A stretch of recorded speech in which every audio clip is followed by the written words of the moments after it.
If you think that your life is hard and you're giving up on that because you think your life is unfair, think again. I was 18 years old when I got married.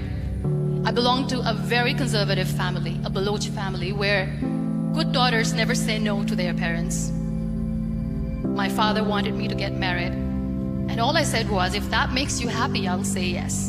And of course, it was never a happy marriage.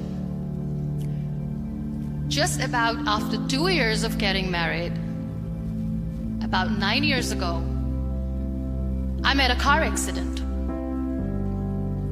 Somehow my husband fell asleep and the car fell in the ditch. He managed to jump out, saved himself. I'm happy for him. But I stayed inside the car and I sustained a lot of injuries. The list is a bit long. Radius ulna of my right arm were fractured. The wrist was fractured. Shoulder bone and collarbone were fractured. My whole rib cage got fractured. And because of the rib cage injury, lungs and liver were badly injured. But that injury that changed me and my life completely as a person and my perception towards living my life was the spine injury. 3 vertebrae of my backbone were completely crushed, and I got paralyzed for the rest of my life. Many people came to rescue. They gave me CPR. They dragged me out of the car. And while they were dragging me out, I got the complete transection of my spinal cord. Those 2.5 months in the hospital were dreadful. I was at the verge of despair. One day, doctor came to me and he said, well, I heard that you wanted to be an artist, but you ended up being a housewife. I have a bad news for you. You won't be able to paint again. Next day, doctor came to me and said, your spine injury is so bad, you won't be able to walk again. I took a deep breath and I said, it's all right. Next day, doctor came to me and said, because of your spine injury and the fixation that you have in your back, you won't be able to give birth to a child again. That day, I was devastated. I still remember, I asked my mother, why me? And that is where I started to question my existence. Why am I even alive? And that is where I realized that the words have the power to heal the soul. My mother said to me, this too shall pass. God has a greater plan for you. I don't know what it is, but He surely has. That day I decided that I'm going to fight my fears. So I wrote down one by one all those fears. And I decided that I'm going to overcome these fears one at a time. You know what was my biggest fear?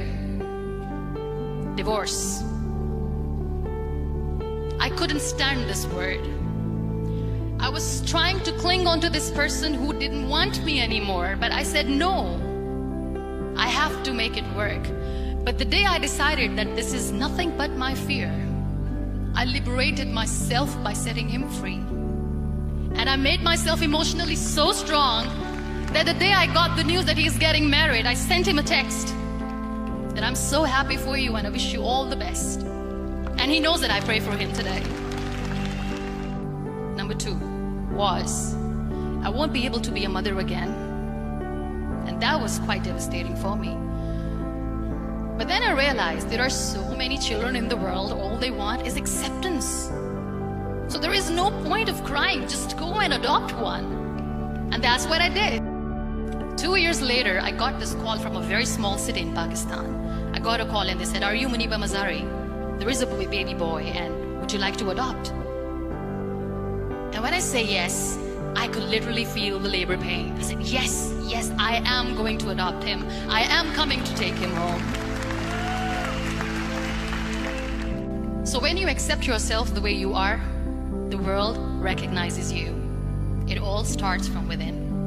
We have this amazing fantasy about life.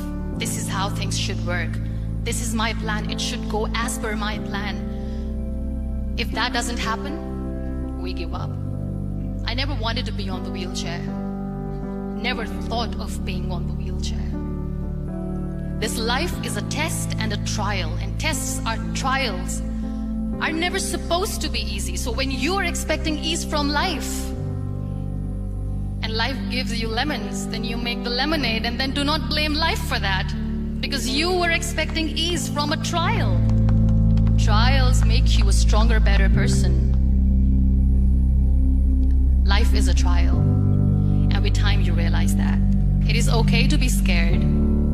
It is okay to cry. Everything is okay, but giving up should not be an option. They always say that failure is not an option. Failure should be an option, because when you fail, you get up, and then you fail, and then you get up, and that keeps you going. There are so many people in the world who are dreaming to live a life that you are living right now. You have no idea. Embrace each and every breath that you are taking. Celebrate your life. Live it. Don't die before your death. Live your life fully. Accept yourself the way you are. Be kind to yourself. Real happiness lies in gratitude. So be grateful, be alive, and live every moment.